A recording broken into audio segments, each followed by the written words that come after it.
একটা গ্রামে দুটা বিরিয়ানিওয়ালা ছিল। একটা ছিল খুবই হিংসুটে আর একটা ছিল খুব দয়ালু মানুষ। তারা দুজনেই পাশাপাশি বিরিয়ানির দোকান খুলেছিল।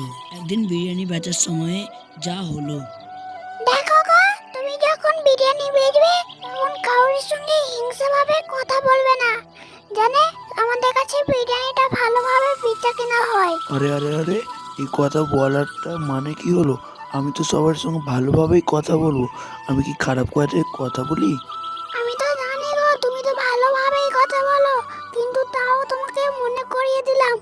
আরে তুমি চলে যাও, তখন নবেন মনে হচ্ছে আগেই পৌঁছে গেছে। তুমি তো ঠিকই বললে গো, এতক্ষণ মনে হচ্ছে নবেন পৌঁছে গেছে।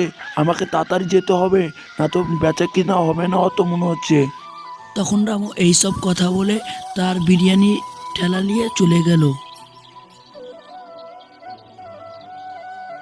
হে ভগবান, আমার যেন বিক্রিটা হয়ে যায়, সব বিরিয়ানি বিক্রি যেন হয়ে যায়। এই কথাগুলো মনে মনে ভেবে এই তো রামু চলে এসেছে, এবার মনে হচ্ছে আমার গেল ব্যবসা।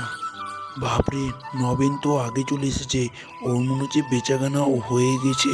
আমার তো আর খরিদ্দার আসবে না মনে হচ্ছে। দেখি কিছুক্ষণ থেমে দেখি খরিদ্দার আসছে কিনা, দেখা যাক।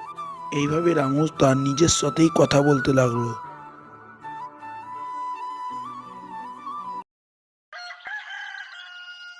বেটা, বিরিয়ানির দাম কত করে?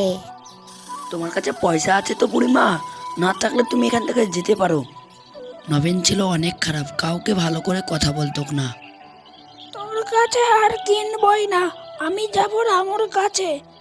সেই বলে বুড়িমা রবিনের কাছ থেকে চলে গেল আর ওর কাছ থেকে বিরিয়ানি নিল না।